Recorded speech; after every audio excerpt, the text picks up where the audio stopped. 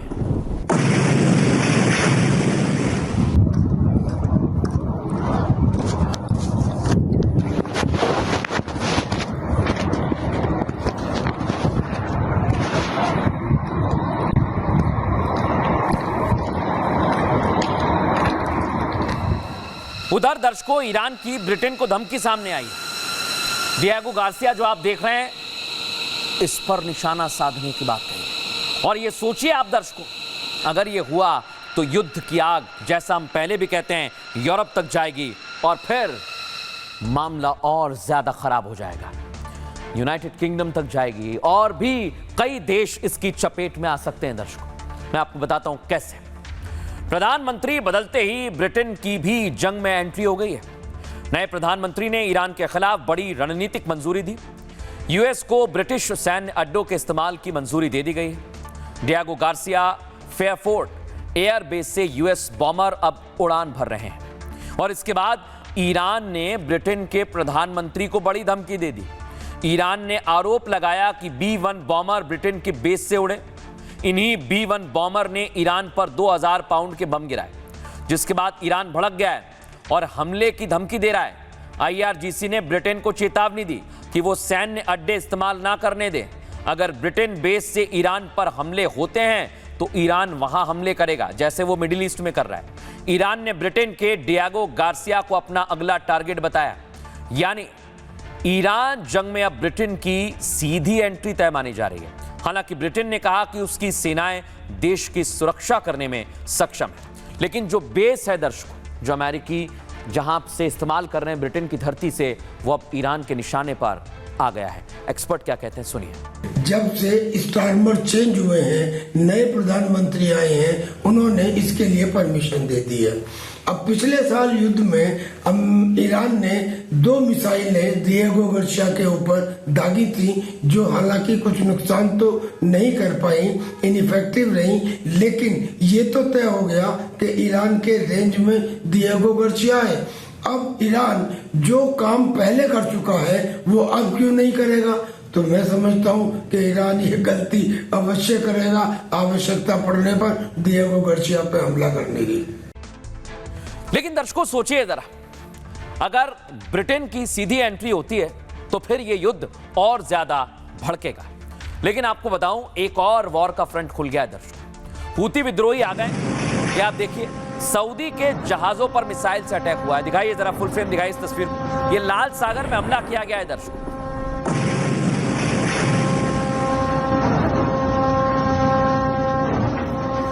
दर्शकों मैं आपको बताऊं, यूएस नेवी ने इसके लिए रेड अलर्ट जारी कर दिया है हूती विद्रोहियों के लिए। दिखाइए इस तस्वीर को।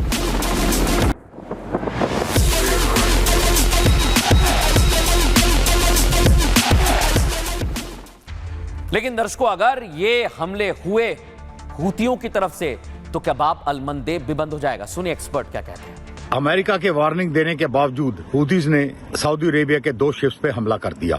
अमेरिका पहले ही क्लियर कर चुका है कि ऐसा कोई भी हमला वो ईरान द्वारा स्पॉन्सर्ड मानेंगे और हूती के खिलाफ तो जो कार्रवाई करेंगे ही करेंगे, ईरान को भी इसका अंजाम भुगतना पड़ेगा।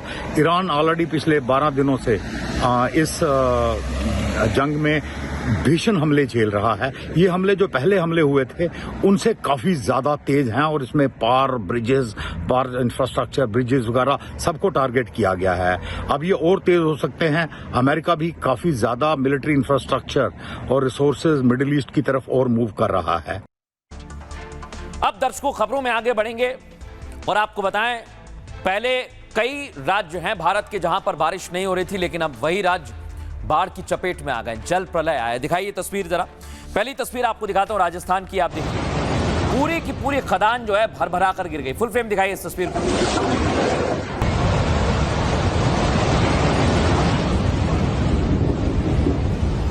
लेकिन दर्शकों आज एक बहुत बड़ी खबर आई है हिमाचल से। आपको बताऊं, यहां गाड़ी पर एक चट्टान गिरी, पूरा का पूरा पहाड़ गिर गया। और खबर यह कि इस गाड़ी में मौजूद 15 लोग थे, जिसमें से 13 लोगों की मौत हो गई। ये हिमाचल लाहौल स्पीति की तस्वीर आपको दिखा रहा हूं। आप देखिए कितना भीषण हादसा हुआ। गाड़ी पर, इसी गाड़ी पर चट्टान गिरी और कैसे गाड़ी कचूमर बन गई, पूरी की पूरी खत्म हो गई है। 13 लोगों की मौत हुई। गुजरात की तस्वीर अब मैं आपको दिखाता हूं दर्शकों। हिमाचल के बाद गुजरात में आप देखिए, ये महंगी महंगी गाड़ियां ये पानी में तैर रही हैं। ऐसा लग रहा है स्विमिंग पूल में पार्क की गई है। देखिए आप, ऐसा लगता है कि स्विमिंग पूल में गाड़ियां पार्क की हैं, लेकिन ये बाढ़ की वजह से पानी भरा गया।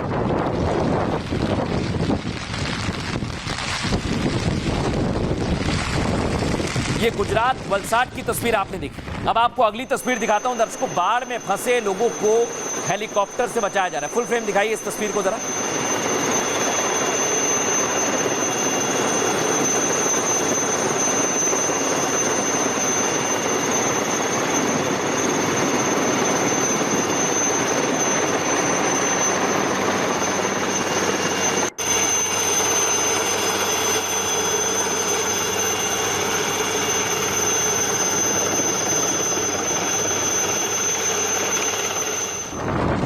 दर्शकों ये तस्वीर जो आई है, दावा किया जा रहा है कि सूरत की है और इसमें बताया गया कि कई बाइक हैं जो पार्क की गई थी, जो आगे जाने वाली थी, लेकिन उससे पहले ही पानी में फंस गई। और ये एरियल व्यू है दर्शकों, ऊपर से इन तस्वीरों को लिया गया है जो बताती हैं कि इस समय गुजरात में भीषण बाढ़ आई है।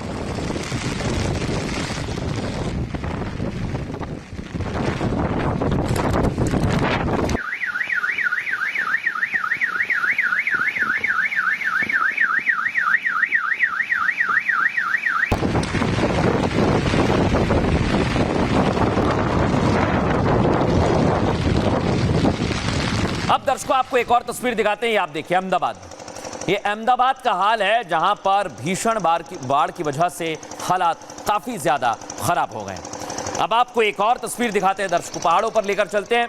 ये आप देखिए कैसे लैंडस्लाइड की वजह से चंबा में हालात खराब है, रेस्क्यू चल रहा है वहां पर। दिखाइए फुल फ्रेम से।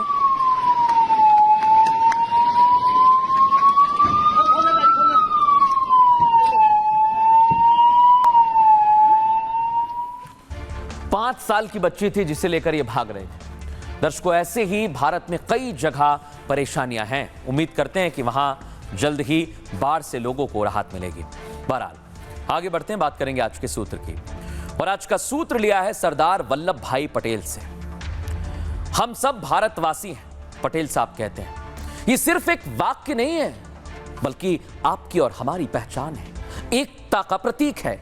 भारत की एकता और अखंडता हमारी सबसे बड़ी ताकत है। देश को एकजुट रखना हर नागरिक का कर्तव्य है। विभिन्न संस्कृतियों और भाषाओं के बावजूद हम सब एक हैं। अगर कोई भी भारत को बांटने की कोशिश करे तो उसे कुचल दिया जाना चाहिए। इसी तरह दर्शकों हर भारतवासी को एकजुट रहना है। एक छोटा सा ब्रेक, जल्द हाजिर हो रहे हैं। चमकी चाट से क्या बना है? सैंडविच, लस्सी और छाछ हर घूंट में चमकी चाट, ड्राई फ्रूट और दही बड़े। चमकी चाट से स्वाद बढ़े। असली स्वाद सिर्फ चमकी चाट।